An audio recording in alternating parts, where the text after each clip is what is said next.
Assalamualaikum everyone, welcome to Real Life of Sidra. How are you all? I hope everyone is fine. So let's start today vlog. तो जी vlog start करी मैं अपना morning routine से। रात को मैंने 1 चम्मच चिया सीड 1 गिलास पानी में भिगो दिया था ताकि सुबह उठते ही सबसे पहले इसको नहार पेट ले सकूं। इससे ये है कि वेट लॉस में काफ़ी हेल्प होती है, मेटाबॉलिज्म काफ़ी बूस्ट करता है और आपको एनर्जी फील होती है।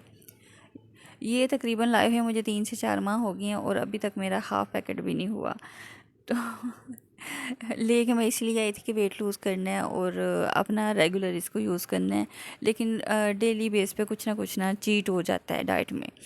तो इसलिए वेट लूज़ नहीं, यानी कि प्रॉपर तरीके से ना फोकस नहीं होता फिर। तो खैर जी, उसके बाद फिर मैं बनाने लगी थी चाय। तो जब चूल्हा चलाया तो गैस ही नहीं है, हमारे इधर कनेक्शन हो रहे हैं पाइप के, नए पाइप डल रहे हैं। तो इस वजह से फिर गैस जो है ना कभी आई है, फिर थोड़ी देर के लिए छोड़ते हैं, फिर दोबारा बंद हो जाती है। तो फिर मैंने कहा चलो आज ना प्रॉपर ब्रेकफास्ट वाला जो है वो रहने देती हूँ, पराठे वगैरह। तो इसके साथ फिर मैं टोस्ट कर लेती हूँ। चाय केटल में बना रही हूँ, लेकिन इतना टेस्ट नहीं आता जितना फ्लेम पे चाय पकने से ना चाय में टेस्ट आता है। बिकॉज़ 1 सेकंड में इसको बॉयल आ जाता है, तो उसको फिर जल्दी से कवर करना होता है कि अगर बाहर आ गई चाय तो सारा खलारा पड़ जाना है, और खलारे से तो मैं भागती हूँ। तो इसलिए जैसे तैसे इसको मैंने कोई ना 10-12 मिनट लगा के ना पकाया है, लेकिन मुझे ना इतना वो टेस्ट नहीं मिलता इसमें। तो इसलिए ज़रा जान जाती है कि केटल, एक तो इसको वॉश करने में इतनी वो केयर से इसको वॉश करना होता है, और ऊपर से फिर चाय भी उस लिहाज से ना कोई मज़ा नहीं आता। खैर, तकरीबन हर साइड पे ना गैस का शेड्यूल है कि 2-2 घंटे गैस आती है, बाकी सारा दिन गैस नहीं होती। लेकिन जहाँ पे मैं रह रही हूँ, यहाँ पर रात को 10 बजे के बाद गैस नहीं होती, यानी सारा दिन ही गैस होती है। सुबह 6 बजे से लेकर रात 10 बजे तक गैस होती है, उसके बाद फिर रात को बंद कर देते हैं। लेकिन 2-3 दिन से ऐसे लग रहा है जैसे ना हमारे भी यहाँ पे ना शेड्यूल है, हो गया है कि 2-2 घंटे ही छोड़ रहे हैं। लेकिन कुछ लोग कह रहे हैं कि अभी कनेक्शन ख़त्म नहीं हुए, हो रहे हैं थोड़ा करीब ही ना, तो इस वजह से भी मे भी हो। तो चलो देखते हैं, क्योंकि यहाँ पे जो इस एरिया में रेंट है ना, रेंट भी इसी वजह से ज़्यादा है कि यहाँ पे गैस की फैसिलिटीज़ हैं। तो सिलेंडर जो है बंदा कितना की यूज़ करे, उस पे खाने जो बनाने होते हैं फिर टाइम लगना होता है, तो फिर सिलेंडर जो है ना काफ़ी एक्सपेंसिव पड़ जाता है। इस वजह से लोग गैस वाला घर ढूंढते हैं, और फिर उसका रेंट भी ओबियसली उतना ही फिर पे करना पड़ता है। लेकिन यहाँ पे भी अगर यही सीन हो गया तो फिर इतना रेंट ज़्यादा। तो जब हमारी बारी आई खैर, तो गैस ही नहीं। हमें क्या मिला खैर। तो जी रात को कल आई हुई थी मेरी सिस्टर, मैंने फिर रात को उसको जाने नहीं दिया। मैंने कहा सोना ही है ना, चलो हम ना बातें करते हैं कि आप रह लेना, सुबह फजर की नमाज़ पढ़ के ना तुम्हें कोई ना कोई छोड़ आएगा। तो वो चली गई है, लेकिन बच्चों ने जो है ना पूरा लिविंग एरिया जो है ना खिलौनों से भरा हुआ है।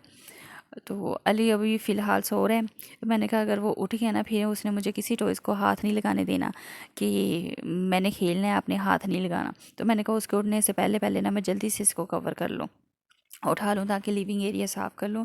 क्योंकि बच्चे अगर उठ जाते हैं ना, फिर बच्चों को रुलाना भी अच्छी बात नहीं होती कि खिलौने की यही तो लाइफ होती है। जब बड़े हो गए तो फिर ये चीज़ें नज़र नहीं आनी कहीं पे पड़ी। तो इसलिए बच्चे हैं, उनका बचपना जो है ना फुल उन्हें जीने देना चाहिए। हमें जितनी रोक टोक होती रही है ना, हमने जब जी है लाइफ, तो इसलिए ये चीज़ जो है ना बड़े होने के बाद जो है ना ज़्यादा मिस करते हैं कि वो भी इतनी पाबंदियाँ, और अब जो है अब वैसे ही इतनी परेशानियों में बंदा पड़ जाता है जब इस लाइफ में आता है। तो इसलिए बच्चों को उनका बचपना फुल जीना चाहिए, मना नहीं करना चाहिए। कोई कहता है ना कि अपने बच्चे को रोको, तो उसे रोको अगर कोई बुरी चीज़ कर रहा है, लेकिन अगर वो अच्छी चीज़ कर रहा है ना तो उसे ना रोको। अगर वो बच्चा खेल रहा है, कोई ऐसी एक्टिविटी कर रहा है, कोई डेंजरस एक्टिविटी नहीं है, कोई ऐसी ना कि जिससे कोई नुकसान पहुँचे, तो करने देनी चाहिए, नहीं रोकना चाहिए, क्योंकि यही लाइफ है। इसके बाद तो परेशानियों से स्टार्ट हो जाती है बंदे की ज़िंदगी। खैर जी, मेरे तो खिलौने जो है ना, मैं तो यानी कि ना यही मेरा होता है कि इकट्ठे करो, उसके बाद फिर सारे बिखर जाते हैं। लेकिन आज मैंने जो है ना, क्योंकि बच्चे थे, जो मेरी सिस्टर आई थी उनके भी बच्चे थे, तो फिर कुछ नए बच्चे के टॉयज़ जो है ना वो भी निकाले हुए थे। तो मैंने कहा यानी कि जो रेगुलर है ना, वो तो फिर मैं ऐसा करती हूँ पॉली बैग में डाल देती हूँ। लेकिन जो नहीं है ना, क्योंकि अगर इतनी ये ज़्यादा देंगे ना, फिर फोकस नहीं करते वो बच्चे ना कि हर चीज़ उनके लिए नॉर्मल होती है। फिर मैं ऐसा करती हूँ कि आधे जो है ना मैं 2 दिन दे देती हूँ, उसके बाद वो उठा के ना फिर जो नए होते हैं ना, यानी कि इस तरह से ना पोर्शन मैंने किए हुए हैं कि बच्चे को ना यानी कि आधे आधे ही दूँ, ताकि वो फोकस से खेल सके कि क्या चीज़ है, किस तरह यूज़ होती हैं। तो इस वजह से ना यानी कि करना चाहिए। ये क्योंकि मैंने सारे टॉयज़ दे के भी देखे हैं, लेकिन बच्चे का फोकस नहीं होता, वो सारे साइड पे पड़े होते हैं, तो वो फिर इंटरेस्ट भी नहीं होता कि किससे खेलना है।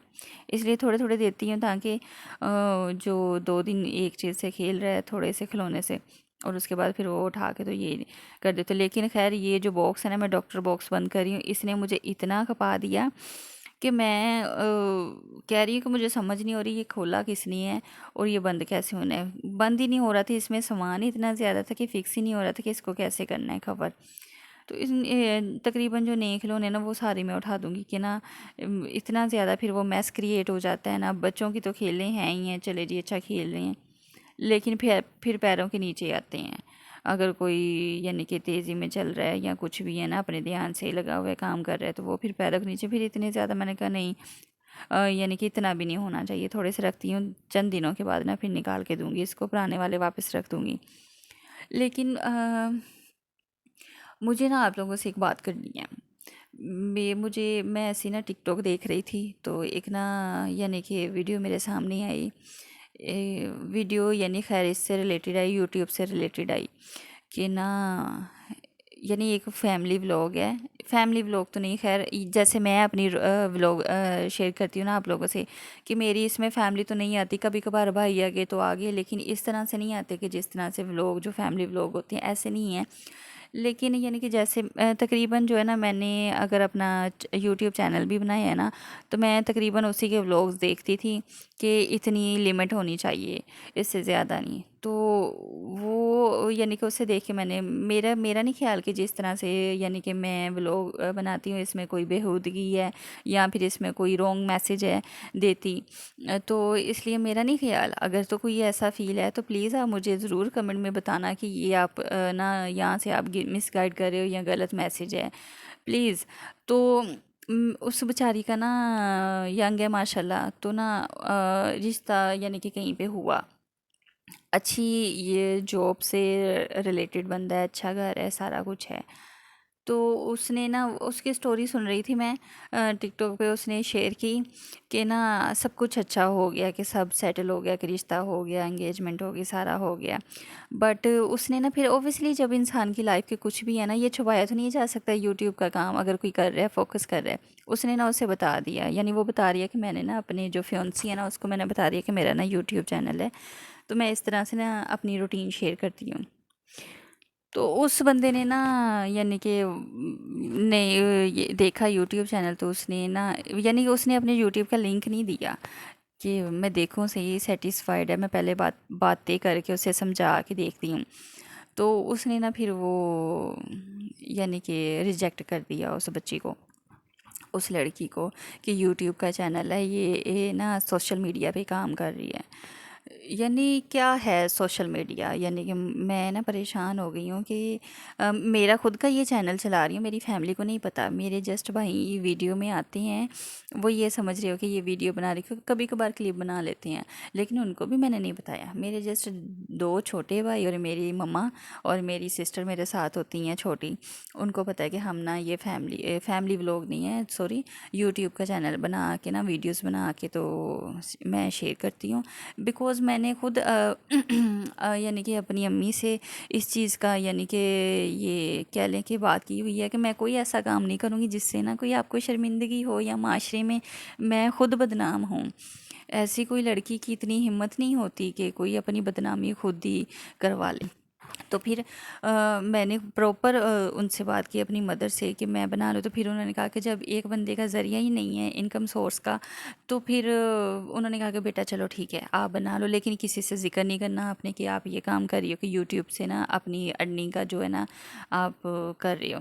क्योंकि उन्होंने भी मुझे ये चीज़ कहा कि जब हम इंटरनेट से रिलेटेड किसी से बात करेंगे ना, हम तो अपने एक कह लें कि बात शेयर कर रहे होते हैं अपने समझ के, लेकिन जो है ना बंदा यही सोचता है कि इंटरनेट पे तो बड़ा कुछ है। तो अब ये हमारी गलती है कि इंटरनेट पे लोग क्या देख रहे हैं। तो उस बेचारी लड़की को ना रिजेक्ट कर दिया। तो वो इतनी बिकॉज़ मेरा उससे कांटेक्ट होता रहता है, मैंने यूट्यूब का जो चैनल है ना मैंने बनाया ये उसे देख के है कि हमारे ना तकरीबन करीब की है। तो उसका फिर अब जो है ना मेरा ये सवाल है कि यूट्यूब पे ऐसा क्या है, यानी कि कोई इतना ही बुरा काम है ये वाला। अगर कोई बंदा गलत चीज़ देख रहा है तो इसमें क्या गलती है उस बेचारी लड़की की कि वो जाके उसको सही करे कि यूट्यूब पे ये चीज़ ना देखो या किसी भी प्लेटफॉर्म पे ये चीज़ ना देखो। अब हर बंदा थोड़ी ना गंदा होता है। तो ये वाली जो चीज़ है ना काफ़ी ज़्यादा मुझे ना इस चीज़ पे दुख पहुंचा है कि ऐसे नहीं होना चाहिए। पहले उसको देखो तो सही कि काम क्या है, यानी कि इस तरह से भी काफ़ी मजबूरियां हैं। काफ़ी ज़्यादा ना लोग जो है ना इस चीज़ को ना गलत लेते हैं। तो इसलिए खैर शुक्र अल्लाह का, मैंने जब उसका सुना ना तो फिर मैंने कहा नहीं अच्छी बात है कि मैंने किसी को नहीं बताया। बिकॉज़ अगर मैं अपनी बहनों को बताती तो बहनों से बहनोई, बहनोइयों से फिर माशरा। तो फिर मैंने खुद अपने पैरों पे कुल्हाड़ी मारनी थी कि मैंने अपनी बदनामी खुद पहले माशरे में इकट्ठी करनी थी अपने रिश्तेदारों में। तो इसलिए बेहतर होता है कि ऐसी चीज़ ना ही बताओ। लेकिन जो आपकी लाइफ पार्टनर है ना उसे आपको समझना चाहिए कि यानी कि हर कोई रोंग नहीं है। तो जी यही टॉपिक डिस्कस करते हुए मैंने लिविंग एरिया साफ़ कर लिया है। जो इसकी यानी कि सारा था ना इतना मैसी था। शुक्र अल्लाह का अब जाके ज़रा सुकून हुआ है कि सेट हुआ है। उसके बाद फिर मैं आ गई हूँ फ्रेश होके किचन में, बिकॉज़ गर्मी है और काम करने के बाद तो फिर ऐसा होता है कि शावर के बगैर तो मुमकिन ही नहीं है, लेकिन किचन में भी वही सीन हो जाता है। खैर, तो जी टाइम हो रहा है इस वक्त तकरीबन 12:30 का। 12 बजे गैस आ गई थी। फिर मैंने कहा ये ना हो कि फिर दोबारा ना गैस चली जाए, तो जल्दी से ना अपना खाने का जो है ना वो काम जल्दी से ख़त्म करूँ। बाकी जो रेस्ट है ना वो बाद में करती हूँ। ओबियसली 3 कमरे हैं और तीन ही साफ़ करने हैं। उसके बाद फिर जो लिविंग एरिया ना ये बहुत ज़्यादा टाइम लेता है, क्योंकि कारपेट जो है सोफ़ा सारे आगे करके और फिर कारपेट को सारा वो करना पड़ता है, झाड़ू लगाना पड़ता है। झाड़ू जो इसका है वो मैंने अलहदा सेपरेट रखा हुआ है, लेकिन ना वैक्यूम क्लीनर इंशाल्लाह इंशाल्लाह जल्दी से जल्दी वैक्यूम लेना है, उसके बगैर गुजारा नहीं है। जब कारपेट आ गया तब वैक्यूम नीड है इस चीज़ की, क्योंकि अगर हम झाड़ू से सफाई करें ना काफ़ी टाइम लगता है। तो इस वजह से ना ये वैक्यूम होता है ना तो उसमें इतना फिर टाइम नहीं लगता। खैर, तो इसलिए काम लिविंग एरिया जो है ना वो करते ही काफ़ी ज़्यादा ना टाइम लग जाता है। उसके बाद फिर गर्मियाँ चल रही हैं, काम करे तो स्वेटिंग इतनी ज़्यादा आ जाती है। फिर उसके बाद जल्दी से फिर मैंने शावर लिया। शावर लेके मैंने कहा चलो किचन में ना कुकिंग का जो है ना सारा जल्दी से ख़त्म करूँ, ये ना हो गैस चली जाए। भूख लगी हुई है, सुबह भी नाश्ता जो है यानी कि चाय के साथ 2 टोस्ट लिए हैं, तो इसलिए ना मैंने कहा चलो आज ना जल्दी से जल्दी अपना दोपहर में खाने का डन करती हूँ। तो यहाँ पे मैं बना रही हूँ कड़ी राइस। कुछ लोग रोटी भी खाती हैं कड़ी के साथ, लेकिन मुझे ना कड़ी राइस पसंद है। तो मैंने कहा एक गिलास में अपने राइस बॉईल कर लूँगी और साथ में कड़ी बना लेती हूँ। तो मेरी मम्मा के करीब यानी कि बहुत अच्छी एक आंटी हैं, उनकी आगे से ना मदर जो है ना वो गांव में रहती हैं। तो वो जब भी अपनी बेटी से मिलने आती हैं ना तो यानी कि लस्सी लेके आती हैं। जो चाटी की लस्सी होती है ना वो लस्सी लेके आती हैं। फिर वो ये होता है कि वो फिर हमारे घर में कुछ भी लेके आए ना, कुछ भी लेके आए तो उन्होंने लाजमी हमारे घर भेजना होता है, चाहे कोई फ्रूट ही क्यों ना हो। यानी कि मम्मा के साथ उनकी इस तरह से है। तो मेरी मदर ने भी कुछ भी खाना है ना पहले उनका पता करवाना होता है कि घर में उनके कुछ बना है या नहीं। यानी कि फाइनेंशियल थोड़े वीक है तो इस वजह से, तो इसलिए कुछ भी आता है ना तो फिर वो उधर भेजती हैं। तो खैर उनकी मदर लस्सी लेके आई, फिर उन्होंने मम्मा की तरफ 2 बोतलें लस्सी की भेजी। फिर मम्मा ने आगे से मुझे भेज दी एक छोटी बोतल के, चले ना काफ़ी दिनों से कड़ी कर रही है कि कड़ी बना के दें, कहाँ कहीं से ना लस्सी का करके ना मुझे लस्सी की कड़ी बना के दें। तो जब लस्सी है तो मैंने कहा शुक्र अल्लाह का मैं आज खुद बनाती हूँ यानी कि कड़ी ना। तो यहाँ पे फिर मैंने मसाला जो है एक प्याज मैंने इसमें डाला, प्याज कड़ी के जो ग्रेवी है मसाले में। तो उसके साथ फिर मैंने 3 दरमियाने साइज़ के टमाटर जो और हरी मिर्चें, अदरक और लहसुन, इन सबको मैंने पेस्ट बना के डाल दिया कि इसमें ना फिर वो अदरक सॉरी टमाटर जो है ना वो फिर उनके छिलके जो होते हैं वो फिर नज़र आते हैं तो वो थोड़ा सा अजीब लगते हैं। तो इसलिए फिर मैंने उनको ना पेस्ट करके तो डाल लिया, मसाला किया। मसाले के बाद फिर साथ ही लस्सी यानी कि उनको बनाने लगी लस्सी को। लस्सी में मैंने 1.5 कप बेसन डाल के उसमें हल्का सा ना वो हाथों से तो खैर मैंने नहीं उसको मस किया, खुश्क धनिए को मैंने ना हल्का सा किसी चीज़ के साथ ना उसको थोड़ा सा मैश करके तो उसको लस्सी में डाल दिया कि इससे ना खुशबू आती है। कड़ी पकती रहती है ना उसमें एक खुश्क धनिए का अच्छा फ्लेवर आता है। तो उस लस्सी में फिर मैंने बेसन वगैरह सारा मिक्स करके तो उसमें ना डाल दिया। तो साथ में कड़ी और ये रेडी। कड़ी के साथ फिर मैंने कहा चलो कड़ी रेडी हो रही है तो पकोड़े का ना सारा मटेरियल मैं रेडी कर लेती हूँ। पकोड़े में भी ओबियसली प्याज डाला है, हरी मिर्चें हैं, धनिया फ्रीज़र में मैंने रखा हुआ था, मेरे पास था नहीं तो इसलिए फिर मैंने जो फ्रीज़ किया हुआ था वो वाला यूज़ कर रही हूँ। तो उसके साथ ही फिर पालक यूज़ नहीं करी। बाज़ लोग पालक यूज़ कर रहे हैं, मुझे पकौड़े में पालक पसंद नहीं है, इसलिए पालक यूज़ नहीं करती। उसी के साथ फिर स्पाइसेस हैं, लाल मिर्च हैं, कश्मीरी कुटी हुई लाल मिर्च है, खुश्क धनिया पाउडर है, ज़ीरा पाउडर है और नमक है। अपने टेस्ट के अकॉर्डिंग सब यूज़ कर सकती हैं, डाल सकती हैं। तो ये सब मैंने डाल के और मिक्स कर लिया ताकि ये वाला सामान भी रेडी हो। जब कढ़ी बनानी होती है ना तो उसके 3 प्रोसेस होती हैं। एक तो सबसे पहले एक अलग बर्तन में लस्सी और बेसन का सारा सिस्टम सेट करो। उसके बाद दूसरा जो है इसका मसाला करो, तीसरा इसके पकौड़ों का अलग से करो, फिर उसके फ्राई करो। तो इसलिए बर्तनों का काफ़ी ज़्यादा ना बखेरा पड़ जाता है कि बर्तन काफ़ी ज़्यादा वॉश होने वाले हो जाते हैं, इकट्ठे हो जाते हैं। तो इसलिए खैर शुक्र है जब मैं बना रही थी तकरीबन बन गई थी तो मम्मा आ गई थी इधर, और जो मेरी सिस्टर मेरे साथ हेल्प कराती हैं वीडियो में वो आ गई थी। तो खैर शुक्र अल्लाह का, जब मैंने कहा शुक्र है ये सही टाइम पे आ पाई हैं। तो फिर खैर मम्मा तो चली गई, लेकिन मैंने ना अपनी सिस्टर को नहीं जाने दिया कि तुम ना ऐसा करो, मेरे साथ हेल्प कराओ। जब वो किचन में आई बेचारी देखती रह गई, कह रही मैं आज बड़े गलत टाइम पे आ गई हूँ, तो मैं फंस गई हूँ। खैर कड़ी साथ में रेडी हो रही है और पकौड़े का सामान भी मैंने रेडी कर लिया। फिर मैंने कहा चलो मैं ना अपने बेटे के लिए सबसे पहले फ़्राइज़ कर दूँ। उसके लिए फिर मैं बना रही हूँ फ़्राइज़ के, यानी कि कभी कभार बना के देती हूँ, डेली बेस पे नहीं बना के देती फ़्राइज़, क्योंकि फ़्राइज़ भी नहीं सही होते। ऑब्वियसली घी में फ्राई में हम लोग ऑयल यूज़ नहीं करते, हमें सूट नहीं करता ऑयल, तो इसलिए हम लोग तो शुरू से घी यूज़ करते हैं। तो घी में फिर डेली बेस पे बच्चों को चिकनाई वाली चीज़ें जो है ना, इससे कॉन्स्टिपेशंस का इशू होता है। हर बच्चे में नहीं होता, लेकिन जो मेरा है ना बेटा, इसको जो है ना काफ़ी ज़्यादा ये इशू होता है फ्राई से वगैरह। तो मैंने कहा चलो इसको ना कर देती हूँ, काफ़ी दिनों के बाद ना फ्राइज़ करके उसके बाद ही मैं ना फिर पकोड़े जो है ना इनको निकालती हूँ। तकरीबन जो कढ़ी है ना, मैंने उसका पानी जो है ना डबल डाला था, ताकि उसमें बेसन है पक पक के ना वो आधी और आधी से भी कम रह जाएगी ना, फिर वो रेडी होगी। तो इसलिए मैंने कहा चलो गैस आ रही है, हल्की आंच पे 3 से 4 बॉयल मैंने उसको दिलवा के उसके बाद फिर मैंने ढक दिया कि हल्की आंच पे कर दी है कि ना पकती रहे।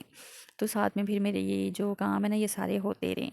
तो इसलिए फिर मैंने वो यानी कि साथ ही फिर अपने पकोड़े रख दिए हैं। किचन में गर्मी इतनी ज़्यादा हो गई है इस वक्त, ऑब्वियसली चूल्हे चल रहे हैं और एग्ज़ास्ट नहीं है कहीं पे भी। और ये जो यहाँ पे एग्ज़ास्ट में उन्होंने फ़ैन लगाया हुआ है, फ़ैन, तो उसकी हवा उल्टी है, बाहर निकालने के बजाय नीचे चूल्हे पे आती है। तो मैंने कहा भाई सही बात है, तो इसलिए वो तो हम चला नहीं सकते कि फिर वो चूल्हे बंद हो जाते हैं जब उसे चलाएं। तो खैर जी पकोड़े फ्राई हो रही हैं साथ में, और इस वक्त मैं इतना ज़्यादा थक गई थी ना कि किचन में खड़े होके काम करना ये वाला, तो इसलिए काफ़ी ज़्यादा थक गई थी। लेकिन खैर मैंने कहा 3 ना मैं चिलीज़ डालती हूँ, हरी मिर्चें डालती हूँ, इससे और तीखापन आता है। कि मुझे पसंद बहुत है कि मैं खाने में ना साबुत हरी मिर्चें आई जो पक के ना साथ में खाएँ, तो उनमें एक कच्चा सा फ्लेवर आता है, काफ़ी तीखापन लगता है। अच्छा, कुछ लोग ना आते हैं यूट्यूब पे, मेरे चैनल पे आते हैं, वीडियोस देखते हैं, लेकिन ना सब्सक्राइब नहीं करते। और इतना डिसहार्ड होती हूँ कि एक बंदा जो है वो इतनी मेहनत कर रहा है, तो अगर आप सब्सक्राइब कर देंगे तो उसे एक मोटिवेशन मिलेगी, यानी कि मोटिवेट होगा वो इंसान कि हाँ चले आगे से रिस्पॉन्स अच्छा मिल रहा है। तो आप लोग जो हैं वो वीडियो देखते हैं लेकिन चैनल को सब्सक्राइब नहीं करते हैं, तो ये जो है ना इतना फिर मैं डिसहार्ड होती हूँ। तो प्लीज़ आपकी थोड़ी सी भी नहीं मेहनत लगेगी उसको ना चैनल को सब्सक्राइब करते हुए, ना ही आपका थंब पेन करेगा वीडियो को लाइक करते हुए। तो इसलिए प्लीज़ अगर मैं यानी कि इतनी हेल्प अपनी मेहनत कर रही हूँ, तो आप थोड़ी सी तो हेल्प कर सकते हैं ना मेरी। तो प्लीज़ चैनल को सब्सक्राइब कीजिए, क्योंकि मुझे नीड है आप लोगों की, और आप लोगों की सपोर्ट की बहुत नीड है। तो मुझे दोबारा ना अपनी फैमिली से कहना पड़े, प्लीज़ प्लीज़ हेल्प मी। मेरे चैनल को सब्सक्राइब करें, मेरी वीडियो फुल वॉच करें एंड वीडियो को लाइक करें, और कोई भी इशू है, कोई भी मेरी वीडियो से रिलेटेड कोई क्वेश्चन है तो आप प्लीज़ मुझे कमेंट करें, मैं आपको फौरी रिप्लाई करूँगी। खैर फर्स्ट उसका जो पकौड़े का फर्स्ट उसका सेक्शन है ना वो कंप्लीट, फिर दूसरा सेक्शन भी मैंने डाल दिया था पकौड़े का, तो वो भी सारे फ्राई हो गए। इसी के साथ ही कड़ी भी रेडी हो गई है। और लेकिन ये है कि मैं ना उसमें पकौड़े डाल के ना उसको 5 मिनट और कुक करूँगी, ताकि इससे ना एक तो पकौड़े सॉफ्ट हो जाएंगे और एक थिकनेस सी आ जाएगी मज़ीद कड़ी में। तो इसलिए ये भी फिर मैं तकरीबन 5 मिनट तक हल्की आंच पे पकाऊंगी, क्योंकि कड़ी का जो प्रोसेस होता है ना वो 4 से 5 बॉयल आने के बाद लाइट फ्लेम पे ही होता है सारा। तो उसके बाद फिर मैंने कहा चलो अब ना इसका तड़के की बारी आ गई है। पकौड़े शुक्र है फ्राई हुए हैं, तो जान में जान ये है कि कड़ी जो है ना वो तैयार हुई है। उसका फिर जो घी है ना मैंने तकरीबन सारा जितना निकालना था निकाल लिया, कि बकाया जो है ना तड़के के लिए मैं इस्तेमाल कर लूँ। तड़के में सिर्फ मैं ज़ीरा यूज़ करती हूँ, कोई कश्मीरी साबुत मिर्च नहीं यूज़ करती, खाली जस्ट मैं ना ज़ीरा यूज़ करती हूँ। उससे जो है ना बहुत अच्छा टेस्ट आता है खाली ज़ीरे से। कभी यूज़ करके देखना ना, प्रॉपर तरीके से तड़का ना लगाना। तकरीबन जहाँ पे मैंने ये लगाया हुआ ना, लगा रही थी चम्मच, यानी कि खाना बनाने वाला, कि इतना निशान था कड़ी का, तो अब हाफ़ रह गया है। और इसको मैं तकरीबन ना 5 से 6 मिनट ना मज़ीद कुक करूँगी, कि ना एक तो पकोड़े भी सॉफ्ट हो जाएंगे, दूसरा कड़ी थोड़ी सी ना थिक हो जाएगी। इसी के साथ फिर मैंने चावल रख दिए। पहले 1 गिलास बनाना था, लेकिन अब थोड़ी सी एडिशन हो गई है तो 2 गिलास कर लिए मैंने फैमिली की। तो इसलिए 2 गिलास यानी कि के हिसाब से मैंने पानी डाला है, उसी में घी डाला है और ज़ीरा डाला है, खाली ज़ीरा और नमक। ये डाल के ना इसको मैंने पकने के लिए ना रख दिया पानी, क्योंकि जल्दी से ना चावल भी ख़त्म करके ना जल्दी से थकी बहुत ज़्यादा, पैर बहुत ज़्यादा थके हुए हैं, यानी कि बहुत दर्द हो रही है पैर। तो खैर जी, चावल जो है ना वो ज़्यादा कुक हो गए। मैंने कहा कोई बात नहीं, हम लाइट बंद करके खा लेंगे, हमें नज़र नहीं आएंगे। तो इसलिए चावल खैर कुक हो गए। मैंने कहा कोई नहीं, हमने चबा के ही खाने हैं, थोड़ी ना साबुत ही खाने हैं। तो कड़ी भी इतनी अच्छी माशाल्लाह से रेडी हुई है ना, माशाल्लाह माशाल्लाह से टेस्ट ही बहुत ज़्यादा है। तो मैं घी साइड पे करके डाल रही हूँ, कि मुझे ना घी ज़्यादा नहीं पसंद, लेकिन कड़ी में जितना घी हो उतना अच्छा लगता है। तो इसी पे फिर मैंने कहा लिविंग एरिया में तो नहीं मैं जाके बैठ सकती, क्योंकि इतना ज़्यादा थक गई हूँ कि ना जस्ट मुझे ना ज़मीन पे बैठना है और खाना खाना है। फिर मैंने कहा आप लोगों को ना मैं टेस्ट करके बता देती हूँ स्लैब पे किचन में कि कैसी बनी है ये कड़ी। तो कड़ी जो है ना वो काफ़ी पहले मैंने मिर्चें, जो लाल मिर्चें थी ना, मैंने पहले ही ज़्यादा डाली थी, लेकिन जब मैंने हरी मिर्च के साथ खाई है ना, तो उसने फिर जो है ना बहुत ज़्यादा तीखापन मुझे मिला है, कि बहुत ज़्यादा मिर्चें थी उसमें। हरी मिर्च जो है ना बहुत तीखी थी, लेकिन खैर मैंने 3 डाली थी, वो 3 की 3 मैंने ही खानी है, और किसी ने नहीं खानी। तो इसलिए यहाँ पे भी मैं यही बता रही हूँ कि बहुत ज़्यादा मिर्ची हैं, यानी कि बहुत तीखी बना ली है खैर कड़ी, लेकिन हम लोग ज़रा तीखा ही खाते हैं। तो इसलिए अब तकरीबन रात के हो गए हैं 9, साढ़े 9 का टाइम है। गैस आ रही थी, तो मैंने कहा नहीं, चाय मैंने आज ना वो सुबह केटल में बनाई थी, वो इतनी मज़े की नहीं थी, मैंने चाय पीनी है। तो चाय मैं इधर अपनी किचन में चाय बनाने आ गई हूँ। फिर मेरा भाई आ गया, वो हमारे लिए ना बर्गर और शवारमा लेके हमें दे के तो चला गया। फिर हमने उसके बाद फिर चाय के साथ, मैंने कहा चाय नहीं मैंने छोड़नी, चाय मैंने पीनी ही पीनी है, जो मर्ज़ी हो जाए। कुछ लोग कहेंगे ना कि ये कौन सा मेन्यू है आपका, खैर मेरा ऐसे ही मेन्यू होता है कि चाय चाहिए मुझे कोल्ड ड्रिंक के अलावा, यानी कि कोल्ड ड्रिंक ज़रूरी नहीं है। तो इसी के साथ फिर मैं अपने बेटे को भी खिला रही हूँ और ख़ुद भी खा रही हूँ। खैर अगेन कह रही हूँ, मुझे आपकी सपोर्ट की बहुत ज़रूरत है, इसलिए प्लीज़ चैनल को सब्सक्राइब कीजिए, ताकि मेरी आने वाली हर वीडियो आप तक पहुँच सके और आप उसे फुल वॉच कीजिए और मेरा वॉच टाइम कंप्लीट हो। इसी के साथ मुझे दीजिए इजाज़त, अपना रखिए ख्याल। ओके, अल्लाह हाफिज़।